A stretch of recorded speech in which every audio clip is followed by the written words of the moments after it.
ישן נושן עטוף ובחדש, והיא יפה קדושה, רבים הרוצים בה, ומי ידע דרכה, מנהיגים רבים לה, בית ועוד בית, מקיבוץ עד למושב, בעיר אחת גדולה, עשויה כולה זהב.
שהקיץ בשבילך הוא אהבה רוצה כפתור שיעצור את הזמן הפכתי משוגע עוד שנייה בחורף מה תעשי עוד שנייה בחורף מה תעשי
שמדבר בלי קשר חושב מחוץ אל הקופסה וגם מעבר אמת מקי יורק עד הקבר לא מתערבב, לא משחק במשחקים לא קונה אלף חיוכים עסוק בעצמי לא תובע בתככים של נחשים שמנסים למשוך בחוטים בבילן בזיין עכבר מול העין בחיפוש אחר האושר לא מחפש להיות המעליין בום שקלק קפה שרוך חזק עם הנץ' הכי שחור במשחק צ'ולו הסנדק סול משאיר אבק מרימים את הראש צופים למרחק אני יודע שהכל יהיה בסדר לא משנה מה כולם מדברים בסתר ניתן בראש בעזרת השם בלי נדר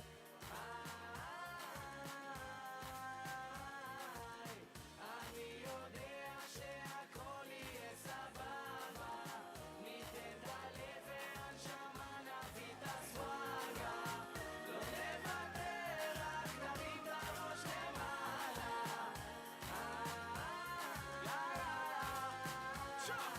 בויה אחויה לא ויתרתי מעולם גם בזמנים קשים אני נלחם תמיד חם רק לעלות תמיד קדימה נצ'ינץ' קפה שחור חזק פה בקומבינה וואלק אני בא מלמטה עם הרטטטטם אני מייצג את האנשים שלי כבר ממזמן שנים שאני כאן דוחף חזק נלחם לבד את כל המכשולים אני עובר ושכל המניאקים ימשיכו לדבר זה לא מעניין אותי מה הולך איתם מה קורה אצלם מתעסק בעצמי ובעיקר תראו שעוד אכבוש את העולם הנה על דינה כעולם אני יודע שהכל יהיה בסדר לא משנה מה כולם מדברים בסתר ניתן בראש בעזרת השם בלי נדר גם בעוד 20 שנה בטוח שנעשה את זה כואב לי הלב לראות איך מוותרים על זה חי את זה מהיום הראשון שבו החזקתי את המייק דוגל באהבת חינם אהבת תן לייק אבא לי תמיד אמר אסור לוותר אנחנו לא דור שמפחד לדבר יש אמת שבועטת חומות לנטר עם מקצבים שלוקחים אתכם למקום אחר אני אתיופי רסמי אל תאמר לא ידעתי לתת לא רצו אז לקחתי במלחמות הם עסוקים אני פשנתי בעטתי אתיופי רסמי אל תאמר לא ידעתי לתת לא רצו אז לקחתי במלחמות הם עסוקים אני פשנתי בעטתי אני יודע שהכל יהיה בסדר לא משנה מה כולם מדברים בסתר ניתן בראש בעזרת השם בלי נדר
לתלות את התקוות, כמו כביסה על חבלים, כמו איזה שני משוגעים בחוף.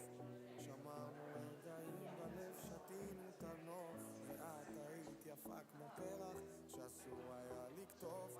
רציתי רק לקטוף אותך, רציתי לקטוף כמו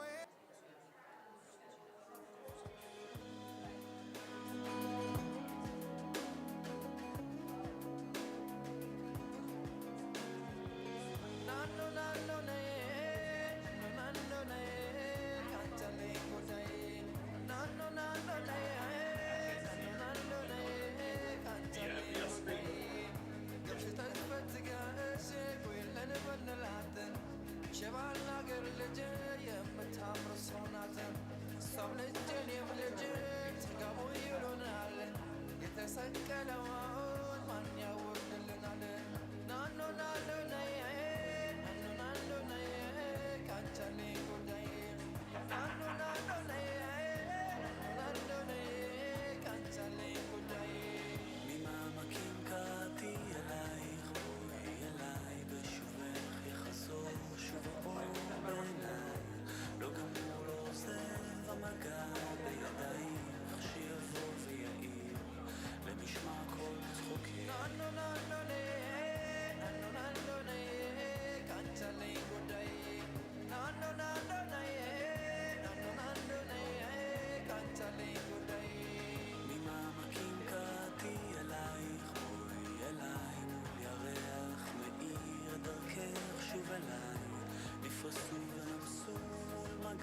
Testing. You can hear me? Sharon? Hello? Yeah? Hello, everybody. Can you all hear me? Please silence your cell phones. Thank you. Good evening. Thank you for attending tonight's special program. I am Shelley Young, Chair of Adult Engagement. I am so happy to welcome you to this event with Rabbi Muznitsky and Rabbi Kaplan to learn more about their recent solidarity trip to Israel. We applaud their bravery and commitment to traveling to Israel to offer support and strength to traumatized Israelis who are still reeling from the surprise Hamas attacks of October 7th. Time and time again, our rabbis stand with the people of Israel, both in word and in deed. For those of you who are new to our adult education programs, I want to say 3 years ago, in the dark days of COVID, we conducted a survey at Temple Har Shalom to ask our congregants what types of programs they would like to have at the synagogue. The overwhelming response was a lecture series, in particular on Israel, so we could better understand the dynamics of the region.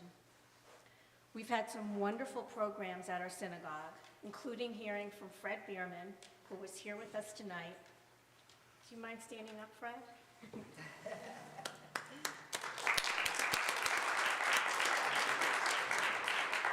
Who was also there at the formation of Israel in 1948 and fought in the Israeli Defense Forces. If you say hello to him, please thank him for his bravery.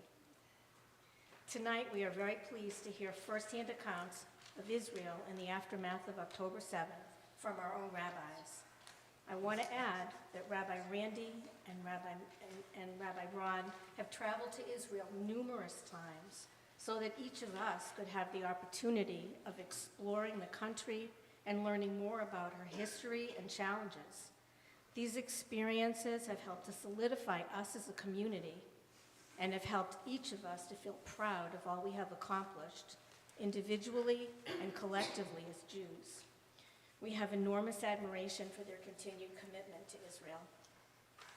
I'll now turn the program over to Sharon Dobin, who worked with Rabbi Muznitsky to create this program and to bring it to you.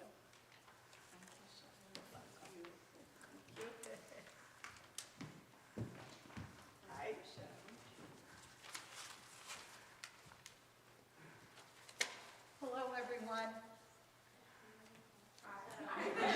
Thank you. As we gather here tonight, there is an undeniable sense of strength and resilience in our collective presence. Look around and look at all of us here. Just take a minute and look around. We come together to listen and to learn from the rabbis here and to honor the courage of those who have witnessed the realities of conflict firsthand. I want to mention that a former temple member, Jamie Pila, is currently in the IDF right now in Israel. Her mother, Jill, is here with us tonight from New York City. I ask that we all keep Jamie in our thoughts, our hearts, and in our prayers. The video, please. Hi, I'm Jamie Pila. I went to Temple Har Shalom growing up. I went to preschool there and I was also bar mitzvah. After high school, I made Aliyah and I'm now serving in the IDF. I'm a combat soldier in the Field Intelligence Unit and I just want to say hi and thank you for supporting Israel. Thank you, Jamie. Last April, we were honored to hear the poignant words of Fred Bierman, a Holocaust survivor who shared with us his escape from Austria, his journey of resilience, and his unwavering dedication in the defense of Israel. In his talk at Temple Har Shalom, Fred reminded us that we must never let our guard down, even in times of apparent peace, for the shadows of history have a way of resurfacing when we least expect it. Little did we know then that just 6 months later, our people would find themselves once again confronted with our worst nightmares. Today, we are privileged to welcome back our very own Rabbi Randy Muznitsky and Rabbi Ron Kaplan, who have recently returned from a transformative journey to Israel. Their trip was not merely one of service and exploration, but also served as a first-hand account of history unfolding before their eyes. As eyewitnesses to the challenges and triumphs of life in Israel right now, they are here with us this evening, ready to share their experiences and insights into the complex reality of our ancestral homeland. In these unimaginable and horrifying times, it seems as though Fred Bierman had a crystal ball into the future, urging us to remain vigilant and steadfast in our support for Israel and our community. Ron shared with me that his goal for tonight was to inform, educate, and inspire you with our discussion, and to encourage congregants to support Israel financially and by visiting and volunteering. Together, we must safeguard Israel as a secure refuge for ourselves, our children, and future generations, ensuring the preservation of our Jewish homeland. So let us listen to the wisdom of the rabbis as they share with us tonight. In their stories lie the lessons of resilience, solidarity, and hope that will guide us through these tumultuous times. I will begin with some questions, and at the end, they'll be open to the floor, and we'll take questions from the audience. So we are here tonight to hear about your solidarity trip to Israel. Please tell us about it and the organization that you went with. Well, good evening, everyone. Ron and I are exceedingly touched and humbled by your presence, and we thank you very much for wanting to learn more about Israel and her challenges, her incredible beauty, her incredible spirit, and resiliency. And we thank you very much for being so supportive of our efforts in going and in visiting and in working and in meeting with the Israelis. Allow me to tell you that going to Israel was just something that called within our souls. It was never really a discussion. We knew we had to get over there. And it was very important to us to go over not as professionals and not as rabbis and not as scholars and not as anyone with a particular political viewpoint, but instead we just wanted to go and give our extended family, because we have no family in Israel, but all of Israel is our family.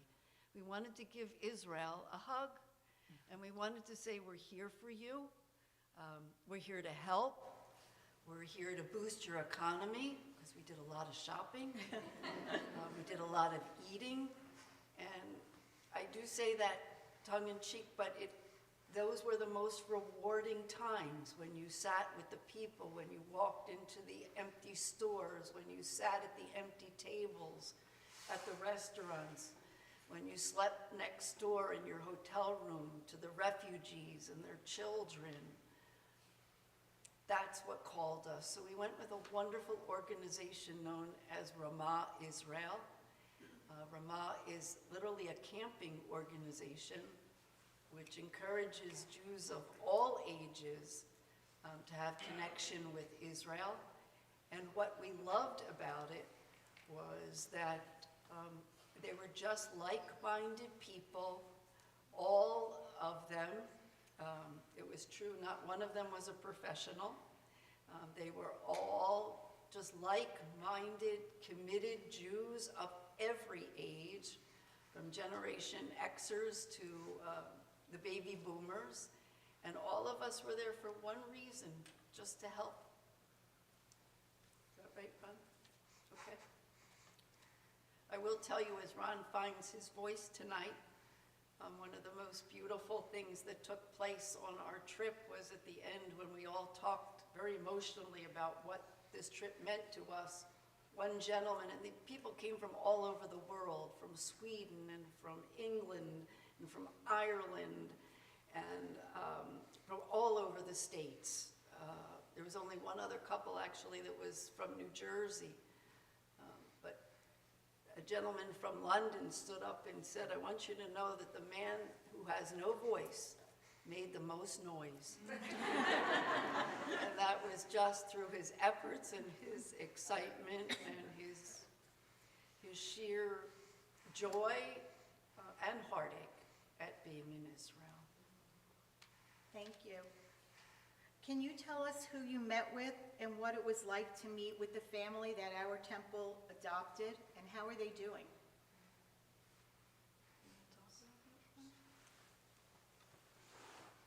Shalom to all of you. Randy and I are grateful to have this opportunity, and we thank the hostesses for arranging this and for your presence. We knew and we felt we had to go. We could have gone to Boca Raton. There are plenty of Israelis there. But our trip was motivated not as vacational, but spiritual, educational, inspirational, prideful. We wanted to strengthen our Jewish identity and our pride in our country and our people. Like Jamie and her mother Jill and Jay, father, our devotion is not in a military uniform, but it is heartfelt. And from our pockets, tzedakah is not charity, it's righteous giving. That's the least we can do. Like Jamie, our younger boy, Raphael, served 2 years as a Chayal Bodeid, a lone soldier. As Randy mentioned, we have no biological family. But as Jews who happen to be rabbis, we feel a close connection, which was enhanced by our son's service in Israel.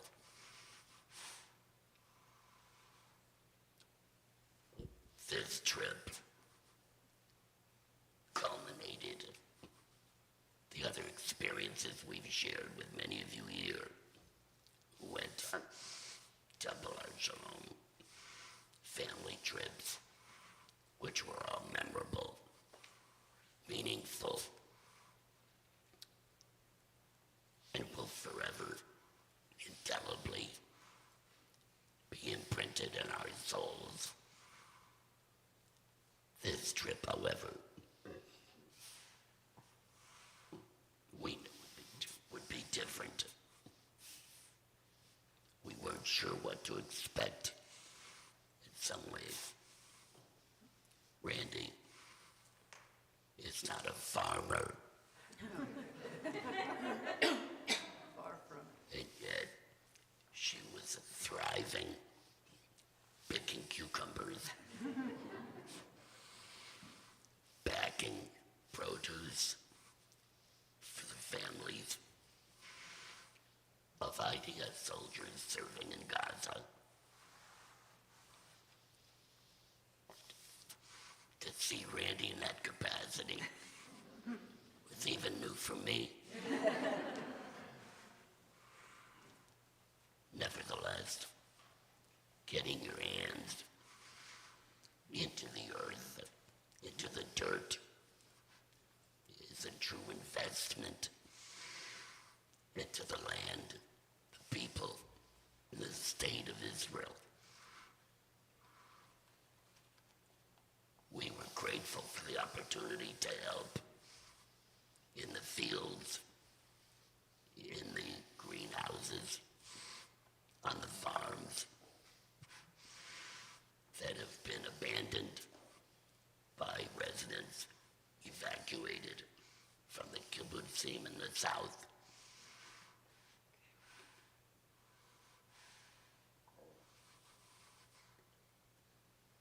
The foreign volunteers and foreign workers from Thailand, from the Philippines, have all left. So the harvest is being neglected. They need volunteers desperately. And Randy and I encourage you, consider going. A week, 2 weeks, whatever you can afford in time. And the people will thank you.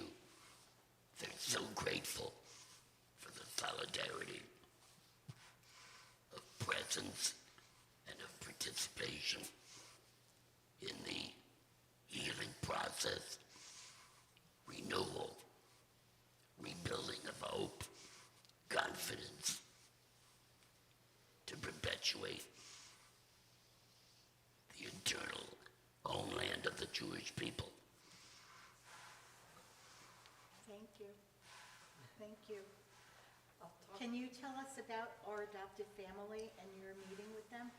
It'd be my pleasure. After October 7th, we here in our community wanted to find a way that we would make a difference. We can all give dollars, but it was important for us to build a relationship, an ongoing relationship.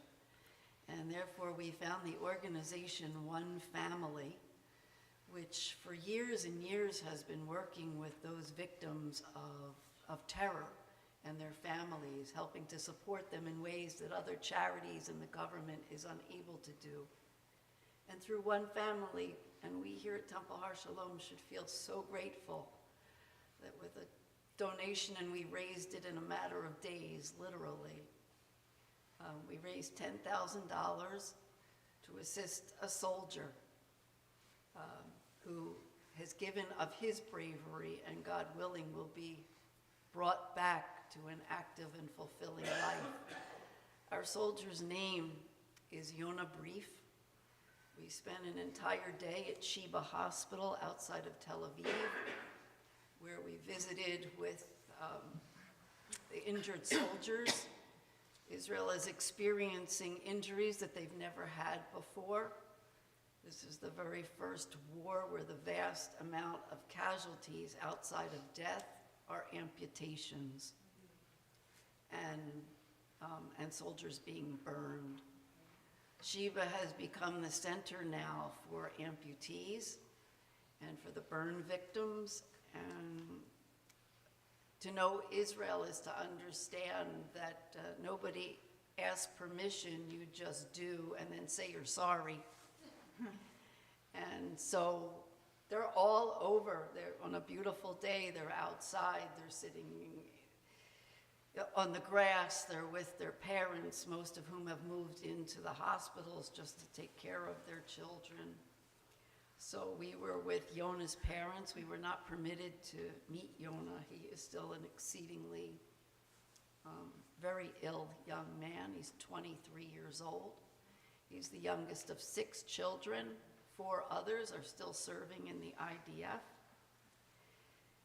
And Yonah, for those of you who may have watched the television program Fauda, Yes. Yonah was one of those superb, unique, and unbelievably talented multilingual soldiers who was in the Duv Duchim, which is who made up Fauda. That's the best way to explain who he was. He had served in Gaza before and was injured in August before any of the troubles. And like any Israeli soldier, his desire was to get up and get back to the field. So when he was called on October 7th to Kfar Aza, where he was attacked by 11 terrorists, lost several of his best friends, he, by some miraculous means, was still breathing. He was airlifted to Tel Shomer. And as a medic, he applied tourniquets To himself. to his own wounds, saving his own life. Thank you. Shot 11 times, but survived. But he, sadly, he's been in ICU since October 7th, and he's now lost both legs.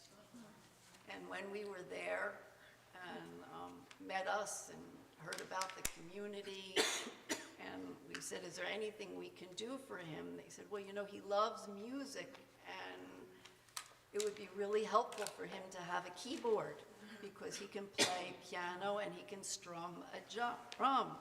So you need to know he's now playing the Temple Har Shalom keyboard. It's right there in his room with him. We went out and got him the keyboard, and it is our hope that all of the gifts, particularly the prayers that they've asked for, will continue to sustain them and to bring him eventually out of ICU to health. And when you do speak with him, he does say that all he wants is to go back and help his brothers in the field.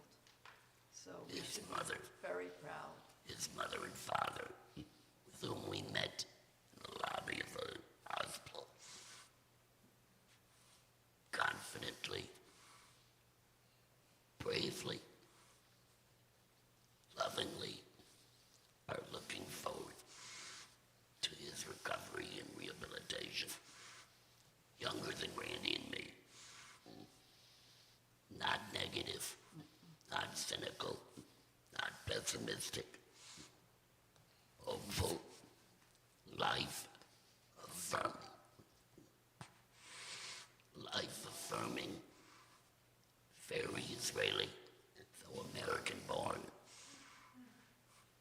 She from California. He was from Skokie.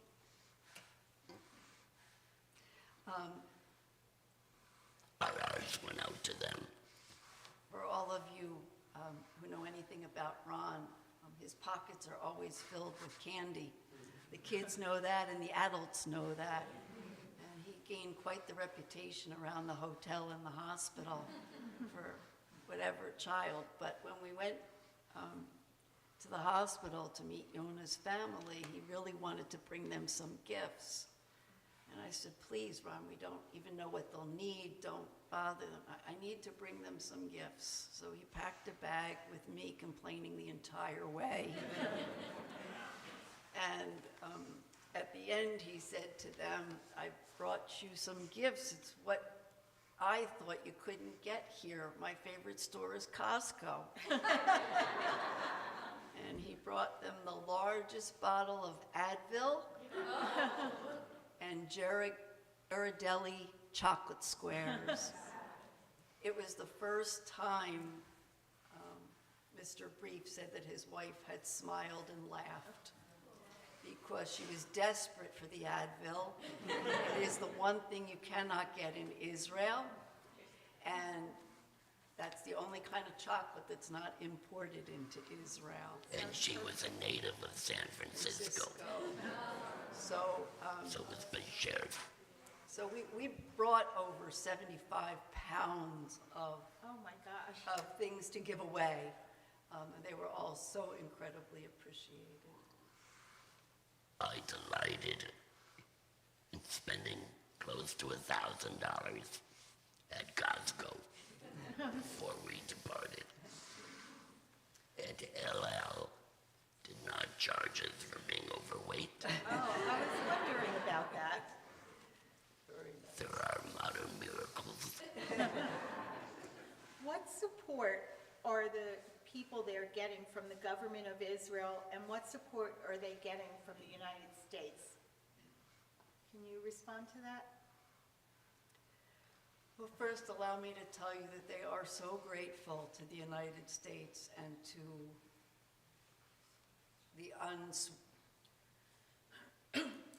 the government, and particularly President Biden. They speak very openly about it.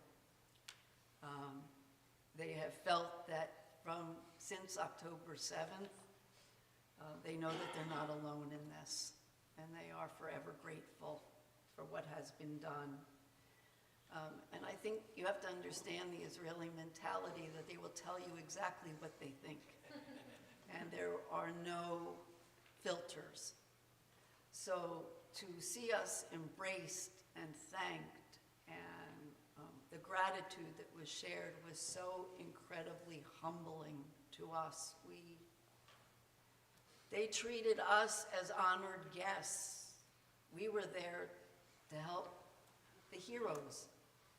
In fact, they are worried about American Jews confronting anti-Semitism here. They fervently believe the safest place to live as a Jew throughout the world is in Israel. And their questions were really more about our safety and well-being, which was quite extraordinary. But they're very grateful. The other thing about Israel that you have to remember is everybody is related to everyone. Right. Everyone knows someone, everyone's attached to someone. Everyone has a son or a daughter, a grandson or a granddaughter, a mother or a father that is fighting. They've all been called up into the reserves. You have to understand that businesses are not functioning. Crops are not being picked. Stores are not being open. There is absolutely no tourism. There's no big affairs, no big weddings. No, there is nothing, and yet they try to live a semblance of life from day to day.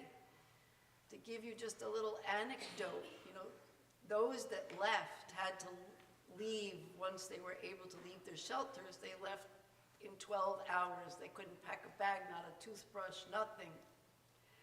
But one family who was being moved from up north had a shoe business. And the daughter declared, how am I going to feed my family? They're a traditional family of 8. And she said, how am I going to support them? She said, I'm not leaving without my shoes. So she loaded 2 vans of shoes, put them on the 4th floor of the King's Hotel, and everyone in Jerusalem knew if you needed a pair of shoes, you go to the 4th floor, talk to Mendy, and she'll get you whatever size you need. So I came home with a suitcase full of shoes I didn't need. But this is how they're surviving. Every floor of every hotel has a different business on it. They're trying. Their children are running up and down the hallways. They go to school in the bomb shelters. They eat every meal together. The elderly sit in the lobby. They've had social workers come in and teach them how to knit, because at least they can keep their hands busy, and how to play rummy cue. But what you'll be amazed at, and Ron and I said this time and again, was the quiet in Israel. Israelis are a loud, lively people. But in these hotel lobbies, everything is very hushed and quiet. And particularly when we spoke to the elderly, they said they could not raise their voices. They didn't want to get hurt. There could be people out there. There was a feeling of subdued solemnity, solemn, not sad. No. It's quiet, it's tranquil. Even on the beaches of Tel Aviv, where people are swimming, playing volleyball, you feel the subdued nature of people's restricted enthusiasm. Israelis are known for their ruach, their passion, their crisp, their dynamic spirit. And it's there. They're hopeful. They're healing. They're renewing. They're restoring. You ask about the government. People, some of them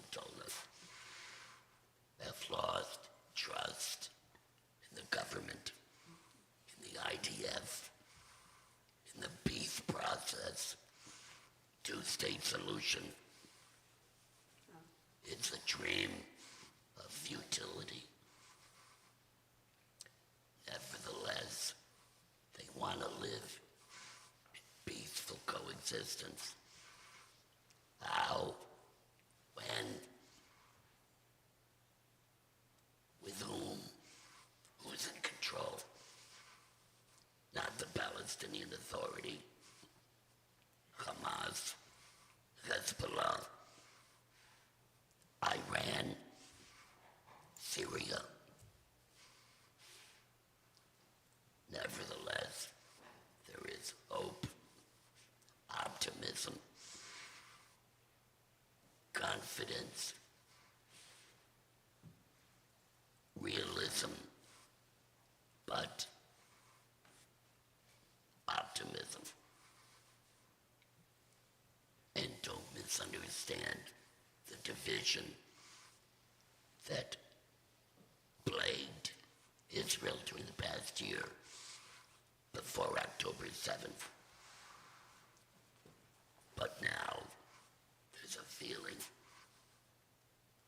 of unity without uniformity,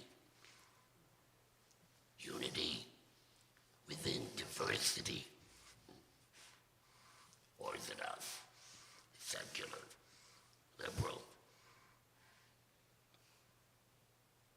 Arab Israelis, non-Jews. It's a coming together. Unity without criticizing the government or the IDF. That will come. They're very hurt. They're very angry. They're tremendously traumatized, but they're able to park that right now to get the job done. And their job is, and they don't talk about living in peace.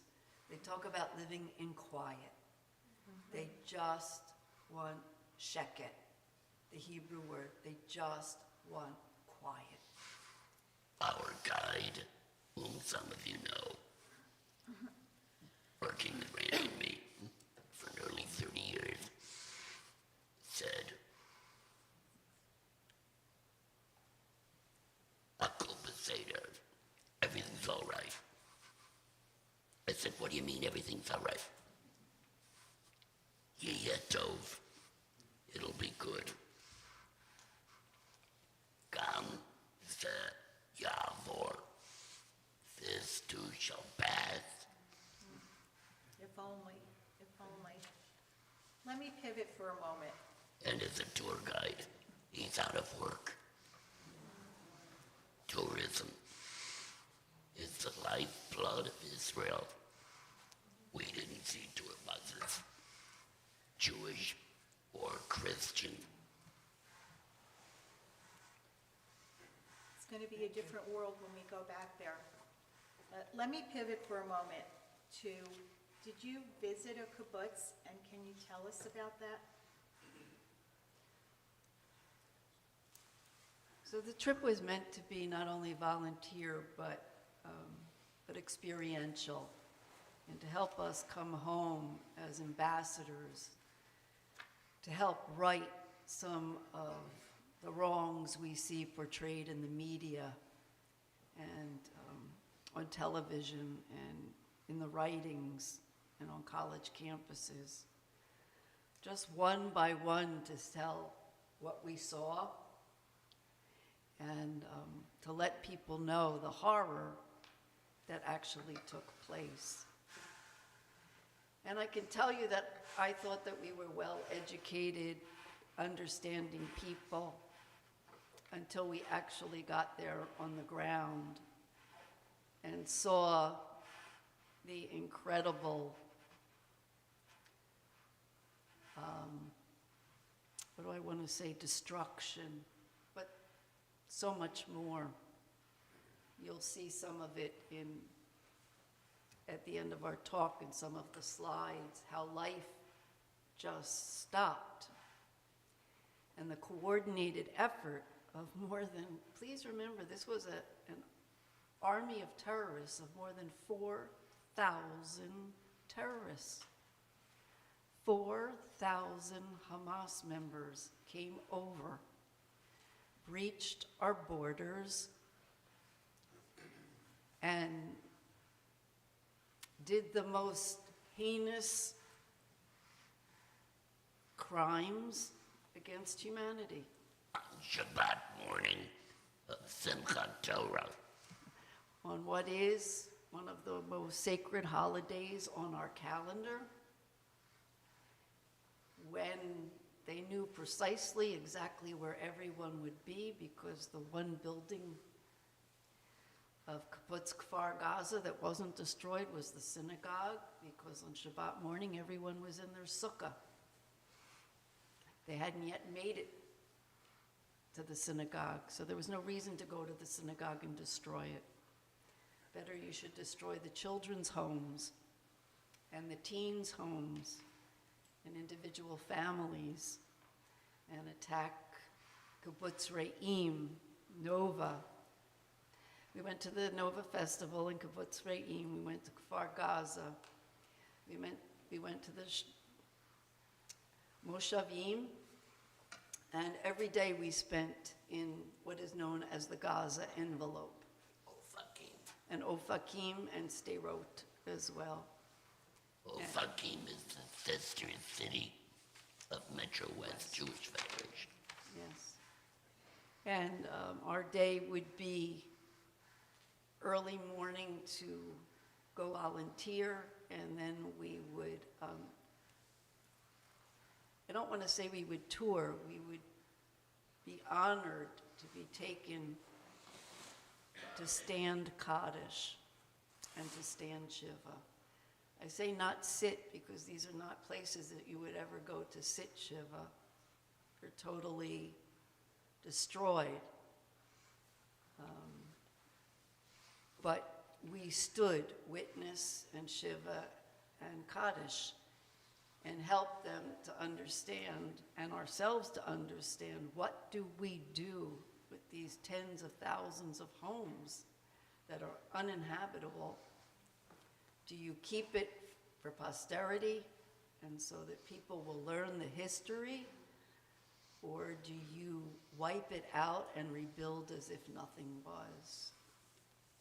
As newlyweds in the summer of 1980, we visited Kfar Aza on the Gaza border because I knew people from New Zealand, where I served as a student rabbi. Never mind. It was bucolic then, home of serenity, beauty, agriculture. We now went back.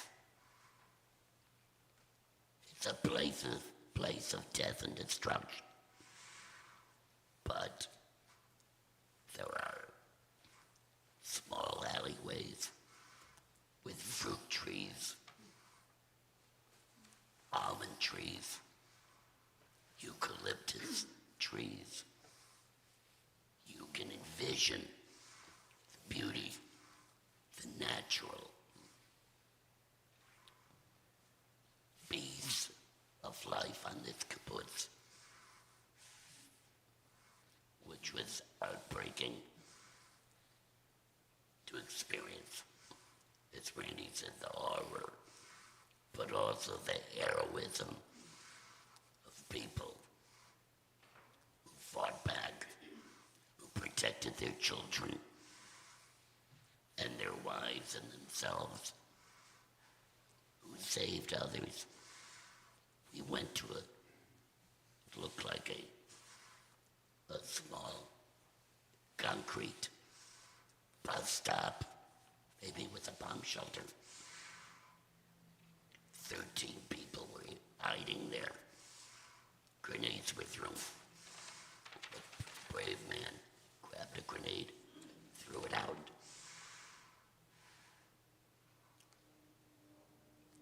These are testimonies to the survival training and culture of people. Many of you were here Friday night. You heard on this bima, a young woman, 23.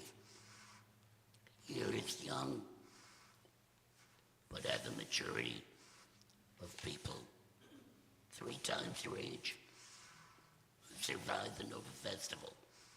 Danielle, to fear, her instincts, and her training enabled her to find shelter in a tree. She spoke of how her father came to find the police and the roadblocks to come extricate her from the murder. Proud young woman, lives in Israel all her life, wanted to come to America. Our congregation, share her courage and her faith. She said her faith in God. Most of these Israelis are secular, and yet, when it comes to believing that God actively intervenes in the survival and perpetuation of Jewish life, that's when they feel their Jewish identity. So we were fortunate to meet many of the survivors, the parents of the survivors.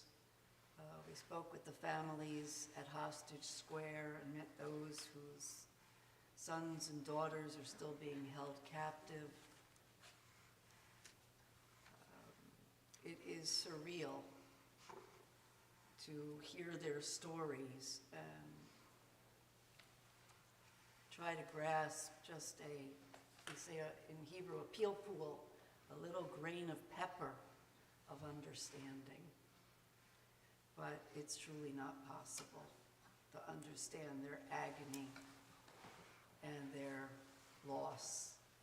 And it is complicated now as the world turns on Israel and the rise of anti-Semitism around the globe continues to exponentially grow. Talking about anti-Semitism, this is a question that's on many of our minds and I've been asked to bring this up.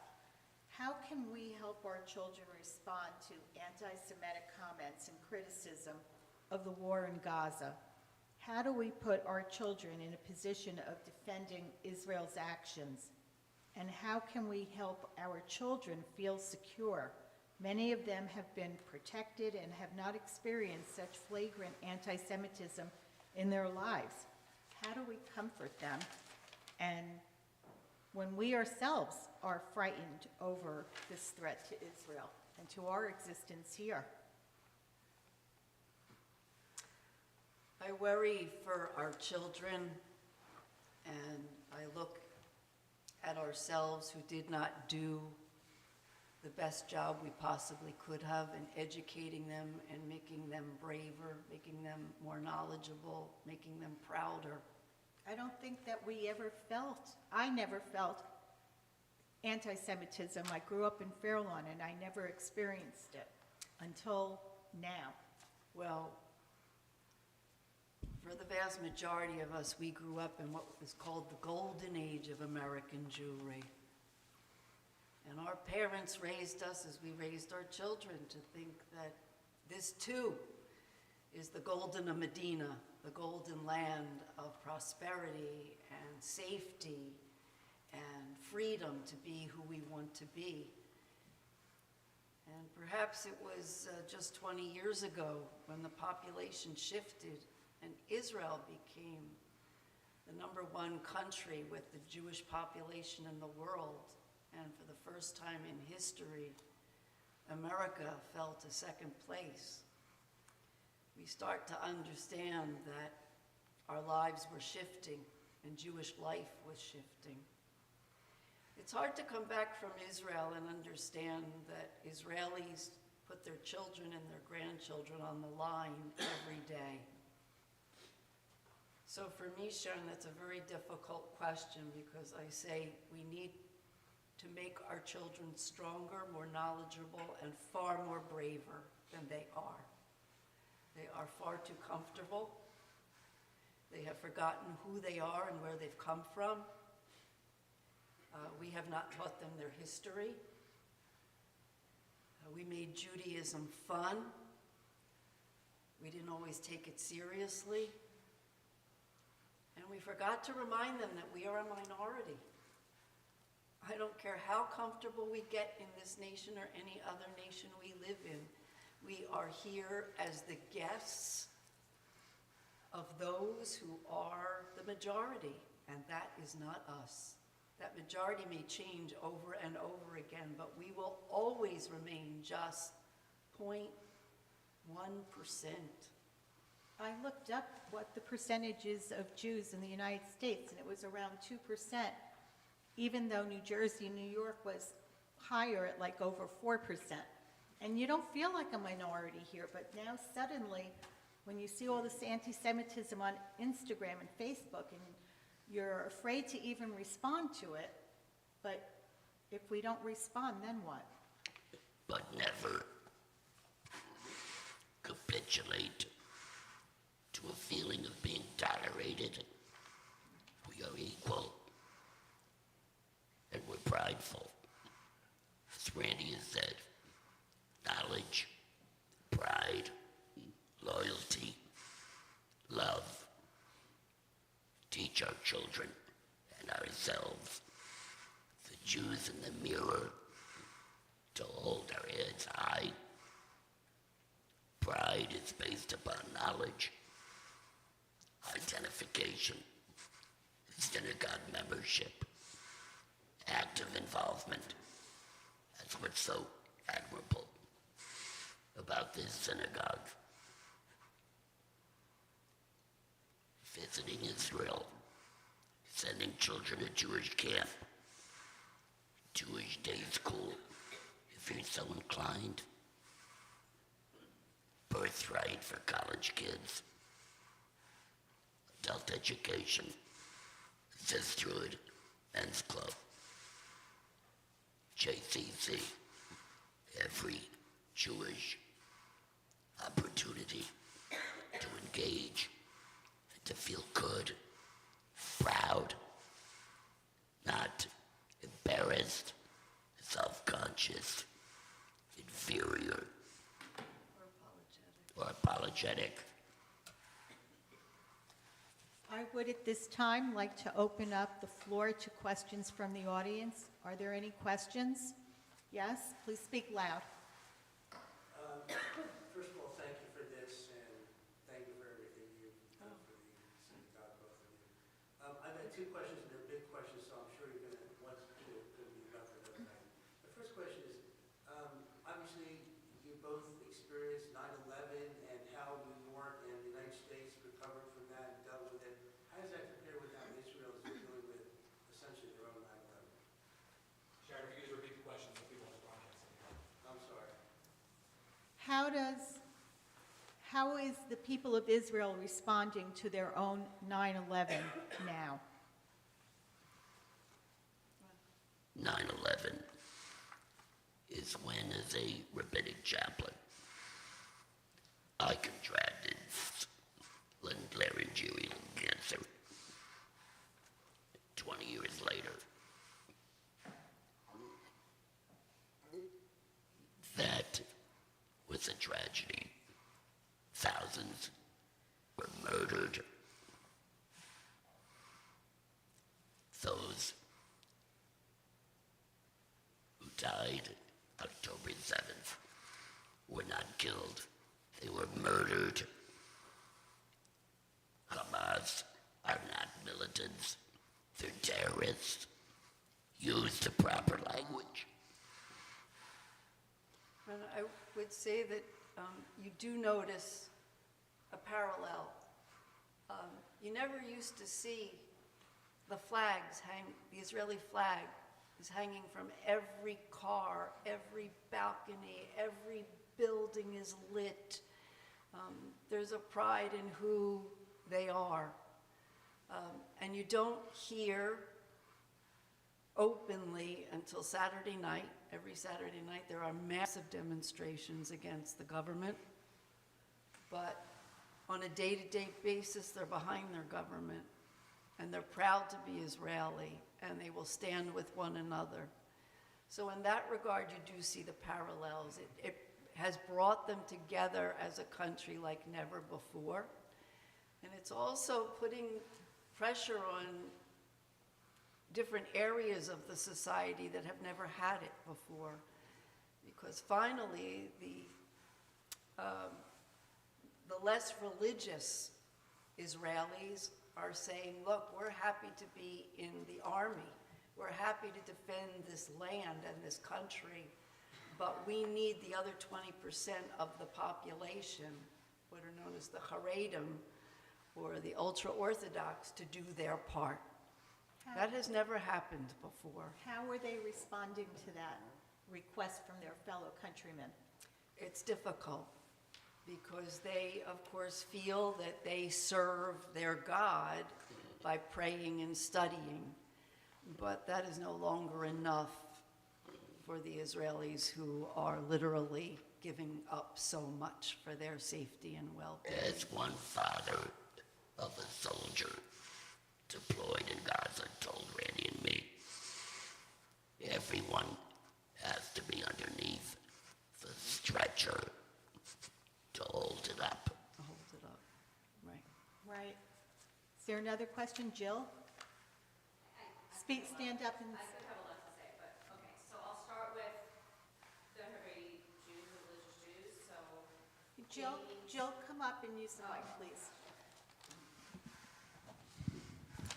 We're so honored that Jill is here thank you. tonight. Thank you, Jill. Thank you. So Jamie's host mother, she has a host family in Israel, right? Because we don't have any other family there. So the host mother is an occupational therapist, and soon after October 7th, she went to work, and she works with some religious Jews. I can say this in here because we're Reform. They said, it didn't happen to our kind of people. If you dressed how we dressed, and you prayed how we prayed, when she told me that. And by the way, that's not the only one I've heard it from. Oh, I know. So that's just to address that. 9/11. Okay, so Israel is the only country outside of this country that has every name listed for 9/11 memorial. When you go to Israel, if you haven't been lately, you must go. When you go to Israel, you have to go to the 9/11 memorial. It is unbelievable and special, and every year they have a service on 9/11. And my daughter, who's serving in the IDF right now, lost her father on 9/11. I was 3 months pregnant at the time. We all know that. And the temple has been amazing over the years. Anyway, so Jamie speaks at the service every year. And what she says there is she's trying to do her little piece to make peace, to help peace for the world, right? So we're all fighting, ironically, for the same purpose, right? For peace. Okay, and then I just wanted to add a couple more things, then I'll sit down. So I won't go into October 7th because that's a whole nother conversation, but Jamie's boyfriend was one of the Gaza battalions that was infiltrated on October 7th. He lost a lot of people. He's now in Gaza 24/7. And you talk about how in Israel, people feel bad for us. They do. All the Israelis, they feel bad what we're experiencing with anti-Semitism. He's in Gaza without a phone. He doesn't know what's happening around the world. And they can't know what's happening around the world because they want to believe that everyone's standing behind them and praying for Israel, right? So it's the morale. They need to keep that morale, right? And then one more thing, and then I'll sit down. So Jamie's a lone soldier, and in her lone soldier program, there are a lot of South Africans. They can't go home. They're considered they're going to go to jail if they go home. Why can't they Considered go home? pariahs. Right.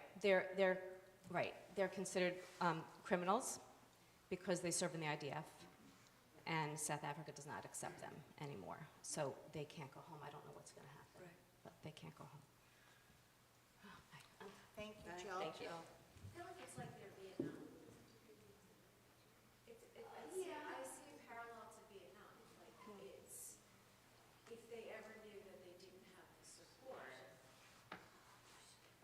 of the people who are supposed to be supportive of them, that's truly devastating. I have an uncle that was in the he was an American fighting in Vietnam, and that's what he talks about, like feeling that he didn't have the support of Of the country. of the country. And I can't even imagine what that would feel like. So Is there another question, sir? Will you come? what do you want to say What? now? As American Jews, as Americans, we learned from 9/11 to be more resilient, to be more vigilant, even distrustful to a sad extent of certain ethnic groups. In Israel, they're always vigilant, and they took pride in being ready and prepared, and that, to a large extent, is part of their pain, their Devastated. suffering. They're forced to accept that vulnerability, resilience, readiness, and moral clarity. Moral clarity. Israelis are not vengeful.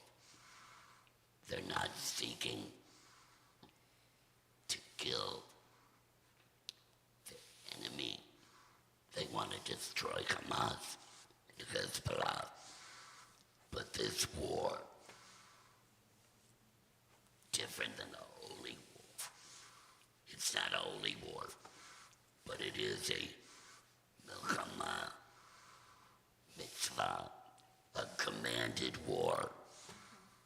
Jamie is serving, and these soldiers risk their lives by putting themselves in harm's way because the enemy struck first. And as Netanyahu has said, it's an existential war for the life of Israel and the Jewish people. A war that is commanded according to the Talmud. There are 3 levels of war. Milchama, mitzvah, commanded war. Milchama reshut, a permitted war. Like the Six-Day War, 1967. Israel took a preemptive strike against Egypt and Syria. That was permitted. And then there is, thirdly, Milchama, Lova. I learned this recently at a Jewish military conference in Miami, where I went with my son. 3 different kinds of Talmudic, permitted by the Torah, sanctioned wars. Commanded, permitted, and obligatory war. Obligatory war. Everyone agrees. The other 2 require a king or a leader, a prime minister, and the government's permission.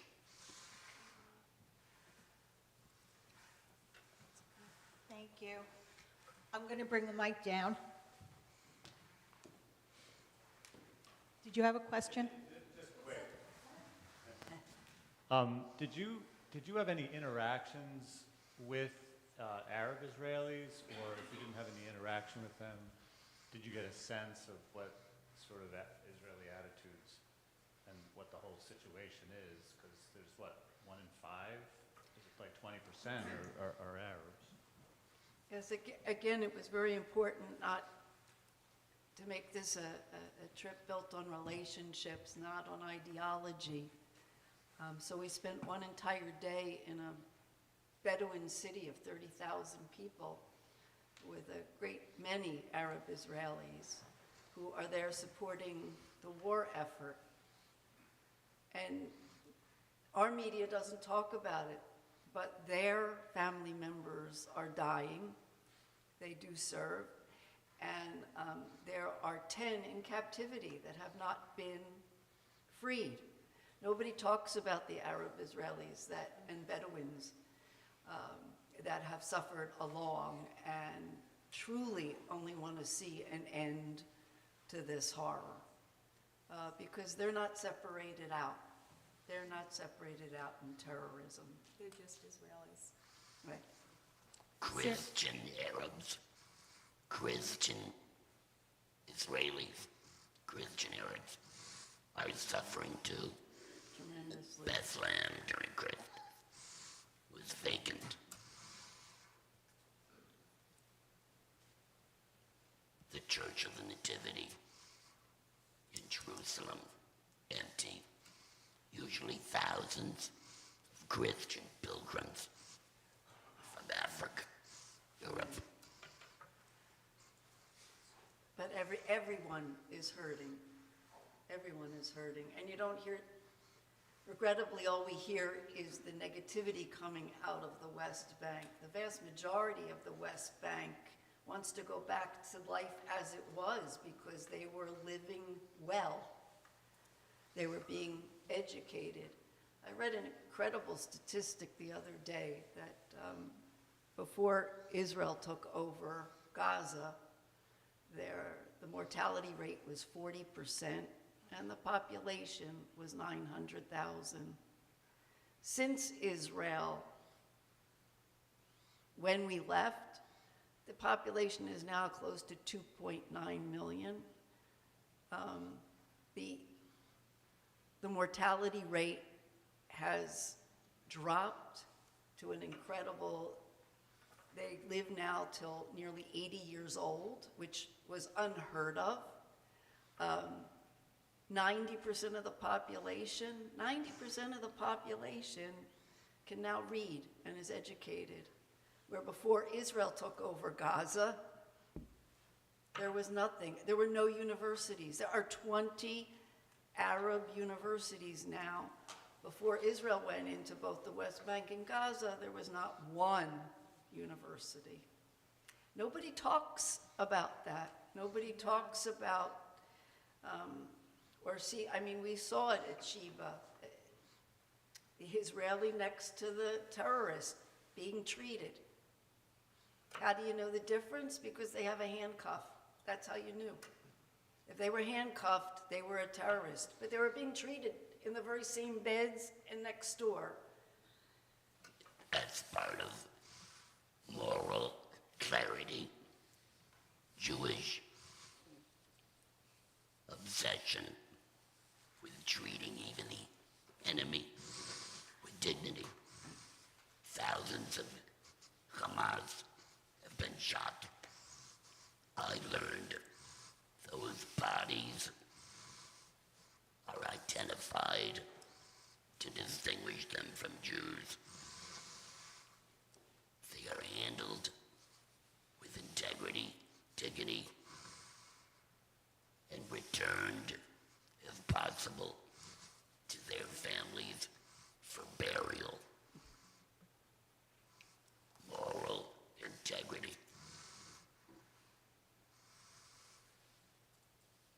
Hamas was surrendered and captured by the IDF are treated sensitively with food, clothing, hospital care. When I had my heart attack years ago, I was lawmaker from Ramallah shackled to his bed. He was given the same care as an illiberal American Jewish rabbi. You don't learn about that. You don't read about that. You're right. You're right. Human beings, even the enemy, even murderers, are treated with dignity. All right, we have time for one more question. Okay.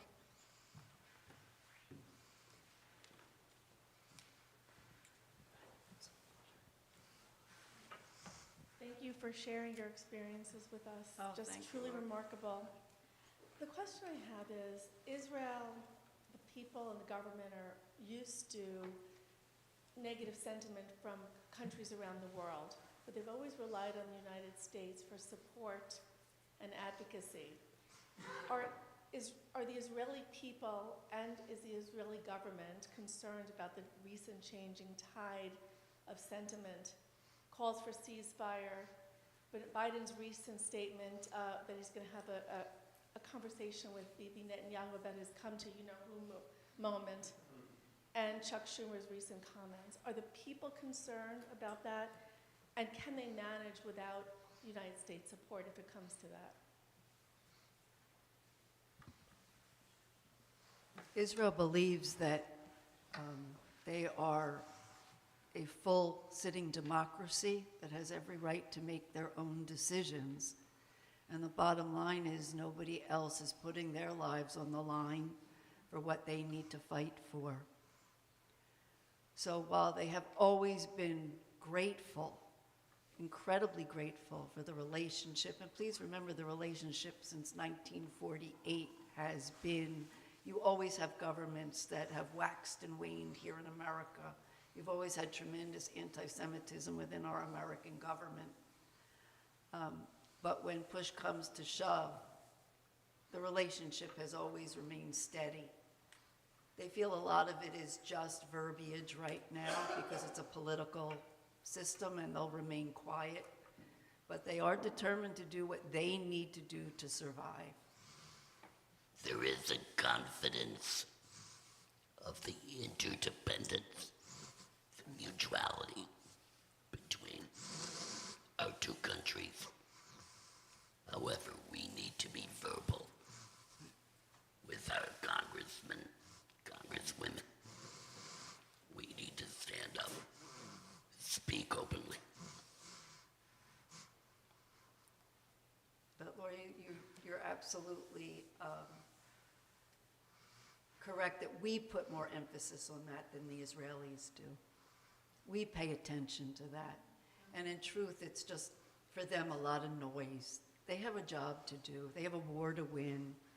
And they have a country to run. And that's part of the reason that Israel has never been as good as others at the propaganda. I'll call it the propaganda war. We're losing that one very badly. And we always have, always. And that's because it's just never been important. That's noise, and we have work to do. So we will create, and we will build, and we will survive, and we will thrive, and we will educate, and we will live life. We're not going to worry what others think of us. Though Ben-Gurion and Golda Meir encouraged Aliyah moving to Israel, they knew that a strong, vibrant diasporan Jewry in America, Europe, South Africa, South America was vital. Right. Yes. Would help to secure Israel. Okay. Thank you. Rabbis, I want to thank you so much for sharing your beautiful, incredible journey. It's so inspirational and so powerful. And I'm reminded of our trip, and there were a few of us here who went to Israel with you. And I want to thank you for that.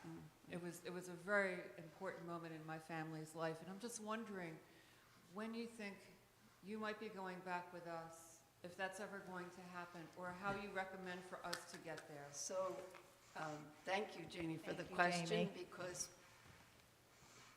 I think the first day I returned, someone approached me and said, you know, my son, my daughter, they were scheduled to go to Israel, and we said, this is not the time. And I said, no, this is the time. You need to get to Israel. We do actually have a trip planned. It's been on the books for 2 years now, in December of this year. We don't know what is going to be, so to take a family trip, it might be better to push that off till things are quieter and calmer, when people can experience the entire, being a tourist in Israel, and the fun and the joy.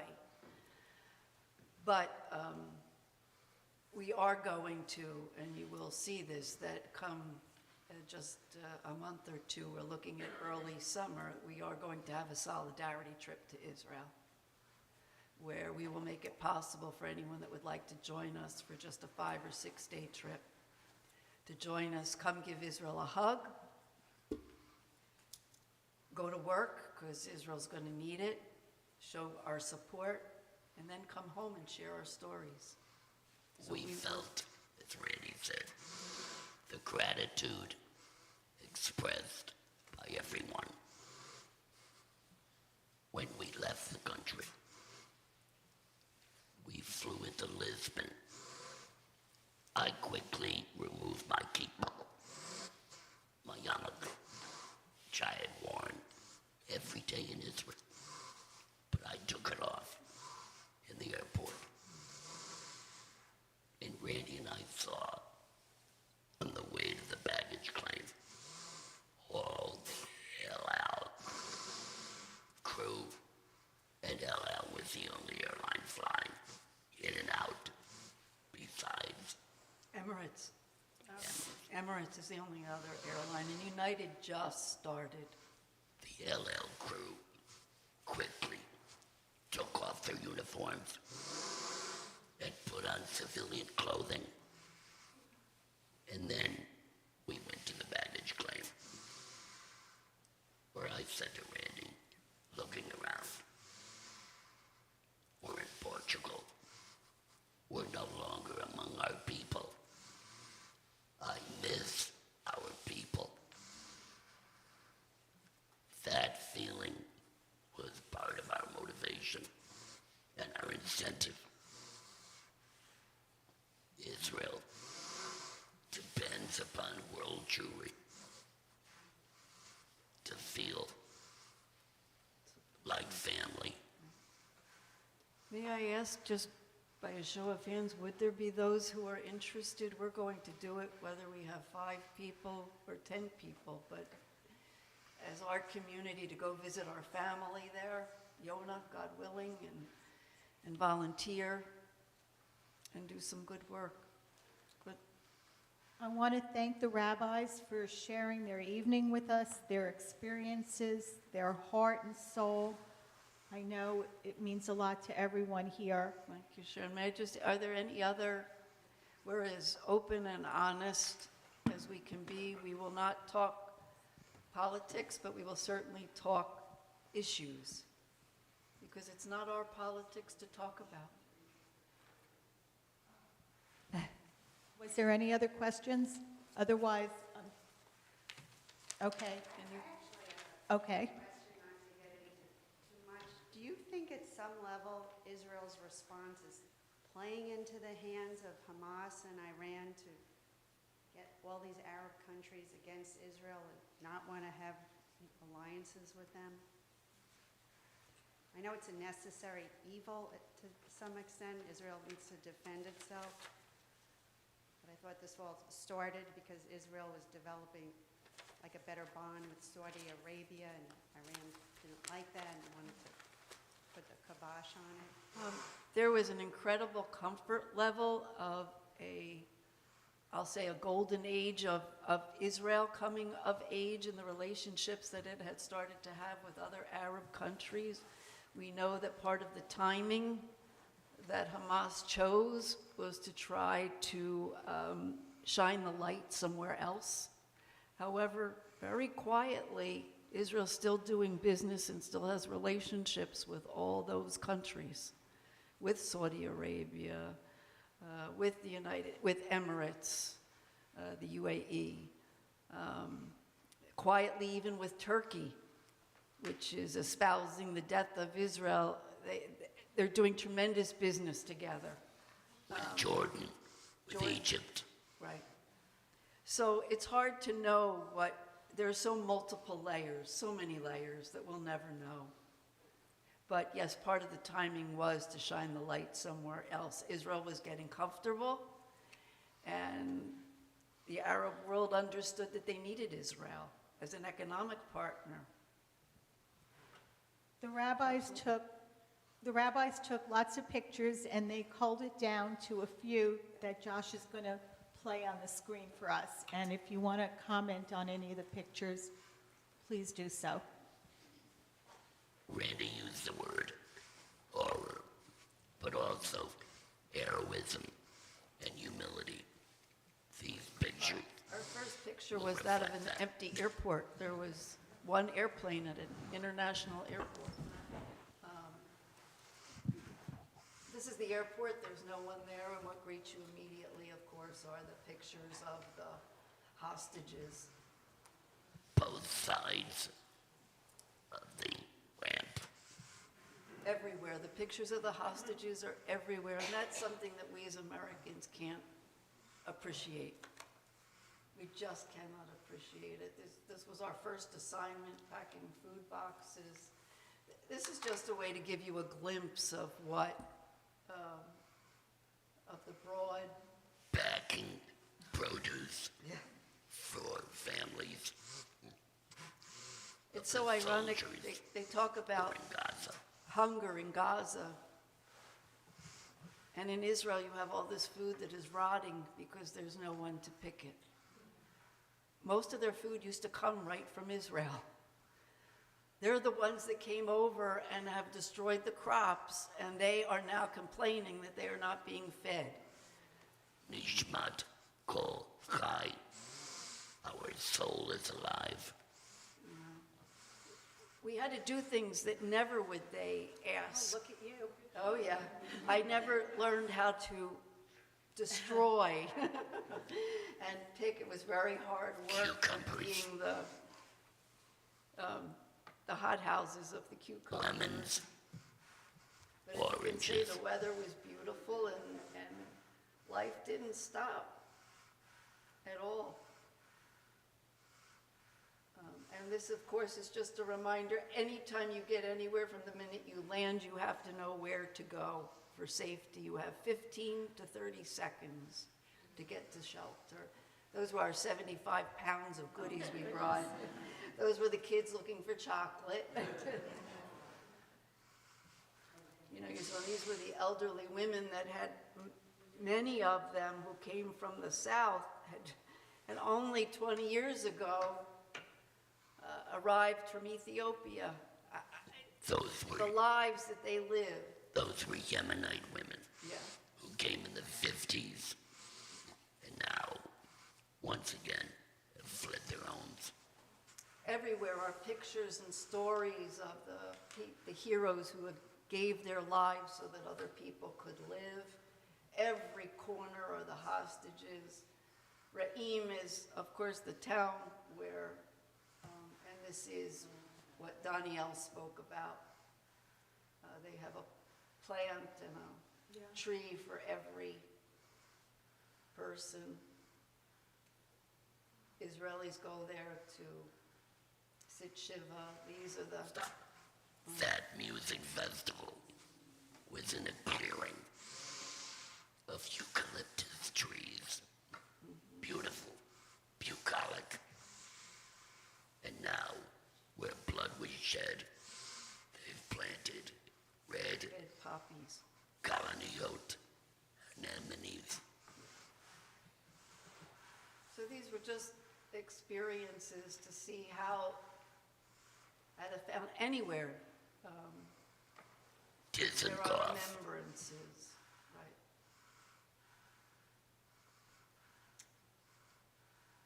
That's the countdown clock of how many days, that's when we were there, counts every second that they're held hostage. And the signs are in Hebrew and they're in English. Bring them home now.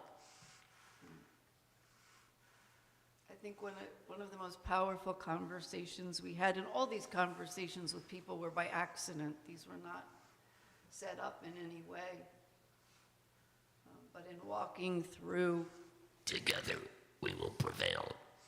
not we will win, we will just prevail. This is a tunnel that was built to help people understand what it was like to take the hostages into the tunnel. Concrete, narrow, low.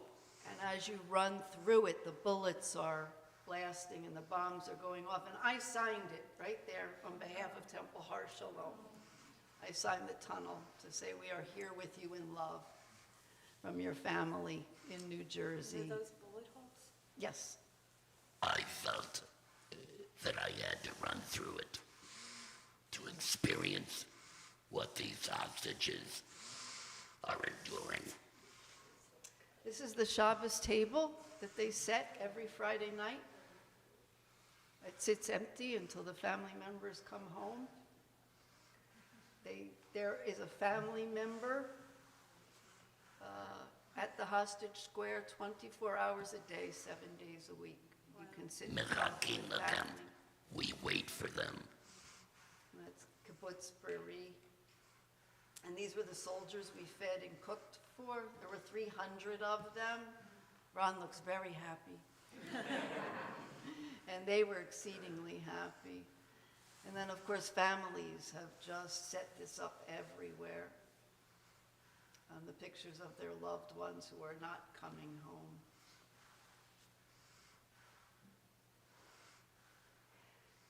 Just hold 1 second, Josh. Those of you who were here Friday night heard the story from Danielle when she got to the bus stop and she looked at the crowded bomb shelter. That's it. That was it. That's the one she looked at, and that is, and that's where they all died inside, and those are their signatures before they were killed. They signed the bomb shelter. This is the young woman who lost many friends at Kfar Aza, and now you'll just start to see pictures of the destruction of what they did. All of the spray painting are messages that this house has been cleared, there are no bombs, how many bodies were found in there. The Sukkot are still standing, because remember, it was Sukkah morning. They're still standing, the tables are still set. It's as if time has just stood still. So that food is on the table. One kibbutz we went to work on, at the end you'll see her picture, 95-year-old Holocaust survivor, Sarah Jackson, who wanted to go back to her home. And Ron and I were part of a team that cleaned her house that would allow her to go back home, so her garden was cleaned of the litter. And the pictures can't do it. But every home was destroyed, and in each one of these homes were multiple individuals and families. We felt a little guilty. Yeah, felt very Conflicted guilty. emotions.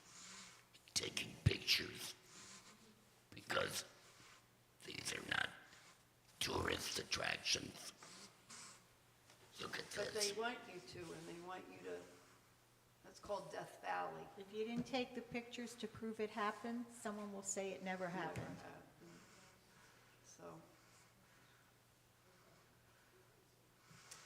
So this gentleman is wearing a shirt that says "Bring Alone Home," and he was sitting in front of a house where his son alone had been captured. And he goes kidnapped. He goes there to find solace. And he was just sitting when our little group happened to walk by, and he said, "Excuse me," in a very broken English. He said, "Would you like to hear about my son?" We stopped, we stood in a circle, and he talked to us about Alon.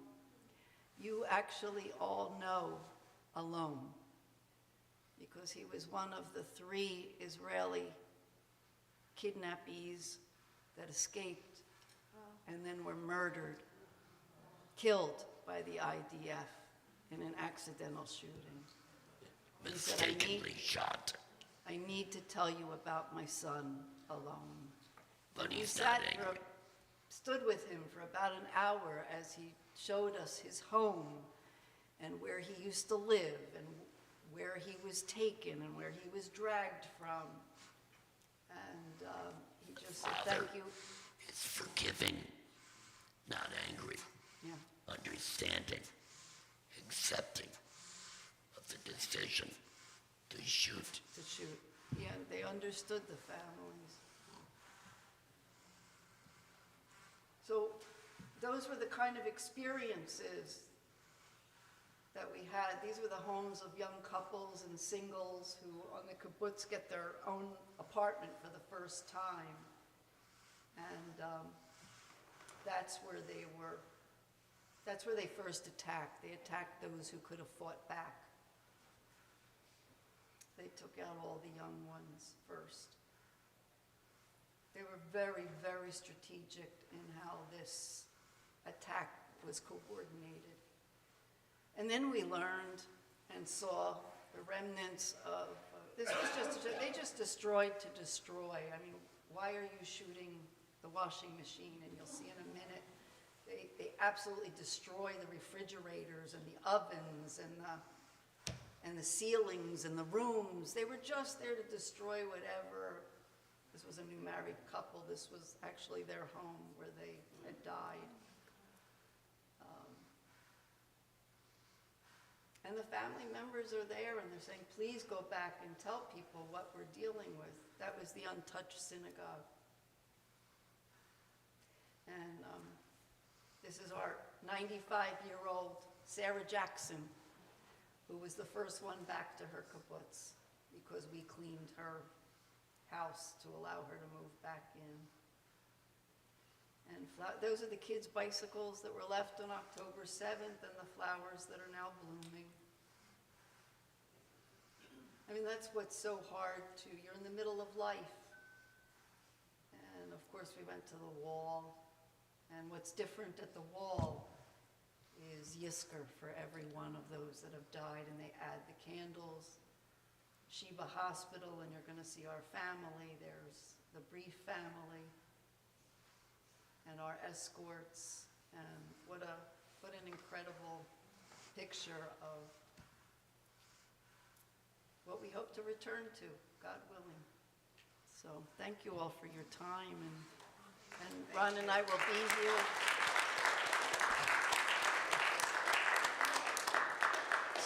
to help in any way, but please, if we can leave you, just be proud of who we are, stand up for who we are, make no apologies for who we are or what Israel is doing, because they are fighting for their survival, period. It's war. They are fighting for their survival, and we, even thousands of miles away, need to be with them. So thank you all. Thank you, Sharon, so much. Thank you. Thank you all very much. We're very touched that you would come. And Thank you. everybody, there's food in the lobby. Please enjoy.